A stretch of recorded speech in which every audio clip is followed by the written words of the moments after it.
எங்களுடைய YouTube channel மறுபடியும் இன்னைக்கு நாங்கள் அதை ரெனியூவல் பண்ணும்படியாக நாங்கள் கடந்து வந்திருக்கிறோம். எங்கள் மத்தியில் இந்த வீடியோவை பிரியா அவங்க தான் எடுத்துகிட்டு இருக்கிறாங்க. ஸோ இன்றைக்கி ஒரு நல்ல ஒரு காரியத்தை நான் உங்களுக்கு சொல்லும்படியாய் வாஞ்சிக்கிறேன். கர்த்தர் நல்லவர் என்பதை ருசித்து பாருங்கள். அவர் மேல் நம்பிக்கை இருக்கிற மனுஷன் பாக்கியவான்கள். ஆண்டவர் நல்லவர், கர்த்தர் நல்லவர். அவன் மேலே நம்பிக்கை நீங்கள் வைப்பீங்க அப்படின்னா உங்களுக்கு சமாதானத்தையும் சந்தோஷத்தையும் இயேசு தருவார். இல்லைன்னா கவனிங்க, 12 வருஷமா பெரும்பாடு உள்ள ஒரு ஸ்திரீ இருந்தாங்க.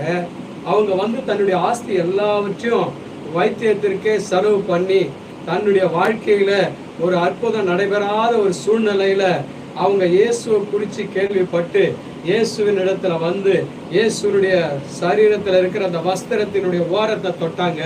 அவங்களுக்கு ஒரு நம்பிக்கை இருந்தது. அந்த நம்பிக்கை அந்த 12 வருஷமா அந்த உதிரப்போக்கை கர்த்தர் மாற்றினார். ஸோ உங்களுடைய வாழ்க்கையில் அந்த இயேசு ஜீவன் நல்லவராய் இருக்கிறார், அற்புதங்களை செய்கிறவராய் இருக்கிறார். அவரை நீங்க நம்புங்க, உங்க வாழ்க்கையில நன்மை செய்வார். கர்த்தர் உங்களை ஆசீர்வதி